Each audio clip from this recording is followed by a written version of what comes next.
exporting, I'm just reviewing again.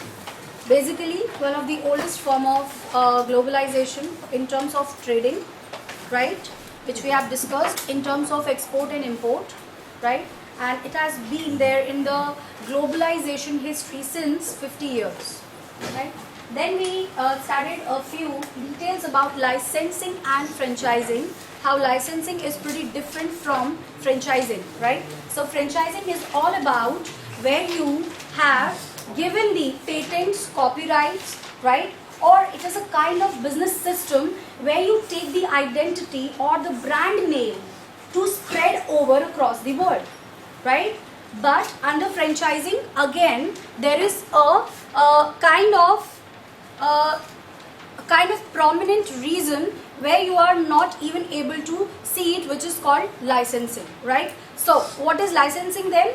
Licensing giving all sort of technologies, all sort of methods, giving a right to let the person who's taking the franchisee copy the way you are doing, right? So for example, I have given the example of KFC, right? All retail chains in India having the franchisees, or in terms of textile and garments having the franchisees, are having the license to copy the methods and the technologies, right? So this is the basic difference under franchising, and due to that, few people get confused how licensing can be different separately, right?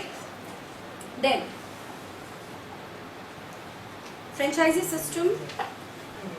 And now the other strategy, management contract. Okay, Taj Gateway. What do you think? What sort of venture it is? What sort of strategy it is? Owned by GHM and managed by Taj. Owned by GHM and managed by Taj. Correct. So in this particular difference, what do you think is the difference between the owner who's having the operation and the person or the management team who is having and taking care of all cooperation and the project details, right? Here in this we say the management contract is a business format which separates, right? Mark the words, which separates ownership from operation. As simple as this. It means you are simply separating the operation, right? So we are in need that I just want to open a hotel, for example, right? But I do have investment, but I want to open my hotel under some name, under some brand name, right? Whereas on the contrary of it, there is a hotel chain, very famous hotel chain.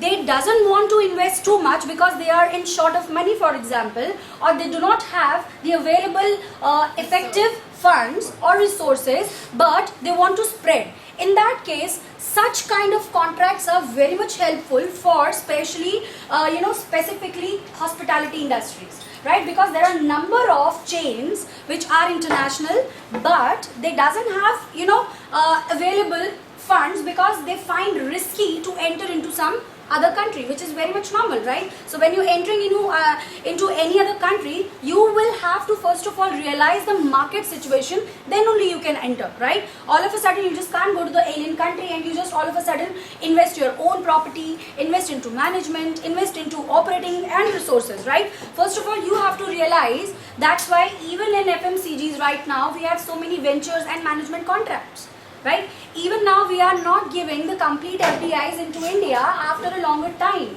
right? So this is the time by 21st century, we have made a kind of reform even in FDIs by giving only 51%, right? That is the newest reform in FDIs. Why we have given? Because the international brands have realized that this is the time that Indian market is becoming a potential market to position ourselves with the complete ownership. I hope you're getting, right? So management contract says the operator assumes full responsibility for the management of the business, while the ultimate legal and financial responsibilities and rights of ownership of the property, its furniture and equipment. So for example, the Taj people will be managing the whole project details, right? So decisions like project expansion, decisions like recruitment, decisions like hiring managers, right? Decisions like, making some reformation into the building, right? These all things are basically related and completely concerned for that person who is the Operator or the owner? Who will take care? The management. Operator. Who is operator here? Who's operator? Who's operator and who's the owner? Taj are the operator and DHM are the owners. Correct. So the Taj people will take care of every minute detail in terms of the business, legal and all the financial responsibilities. So I said I've given example regarding the expansion of the project, which is the legal responsibility and the financial responsibility. Because if you want to expand your project, obviously it requires a lot of funds, right? It requires a lot of funds. And if you want to expand your project, which requires a lot of research and development, right? That is why the Taj management is good and efficient into it, right? That is why that's the job for them. That's why they're here in the management contract. So its working capital of the benefits of its profit remain those of the owner. So the owner may be a private individual, just like Mr. Rama here, right? So he is a private individual with the operator. Who's the operator? The Taj people, the management people, right? So the owner may be individual, right? It can be financial institution. Any financial institution can get a management contract with any of the hotel chain in that case, right? A real estate company, right? So we have so many real estate company who entered into hospitality chain with the leading chains in India. So many examples, right? So many properties are there in India which are actually run by the real estate companies, and the management contract and the operators are the leading chain hospitality people. Then the operator is most likely to be an established hotel chain, as I mentioned, right? Hotel chain offering marketing strength, brand names, bargaining power, systems and procedures, project design and management, technical services, training and management development, right? Right starting from the brand name, right? Right starting from the brand name, their equity, right? Their position in the market, development, procedures, management. The whole team who's coming along with that operator is basically comes under the operating management team, right? Understood? Then contract manufacturing. We have discussed this. Contract manufacturing is a process that establishes a working agreement between two companies. As simple as this. It means you are simply giving a contract to a third party, right? For what reason? For making him to produce those outputs and those parts and those products and services which you will require for your own product. So for example, contract manufacturing, we have how many examples in automobile? Contract manufacturing. Producing tires.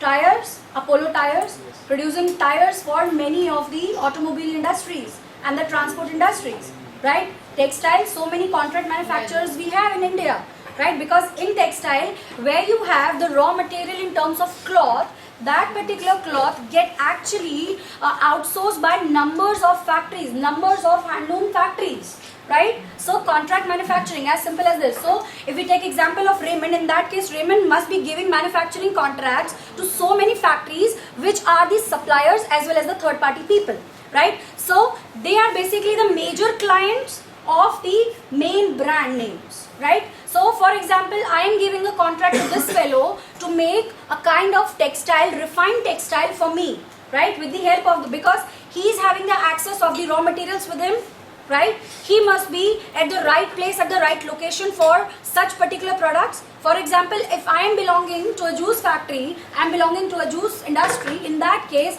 I will locate and search for that location only where it will be possible to have the supply of the oranges and the fruits, right? So in that case, I will look for those suppliers and manufacturers only who are local to that place and must be having the smooth supply of the raw material. So for example, he must be a factory person, he must be a contractor and manufacturer in Nagpur having a smooth supply of oranges. In that case, he can become a potential supplier or a potential client for me. In that case, he will obviously start making and producing the juices and the product which I require for my production.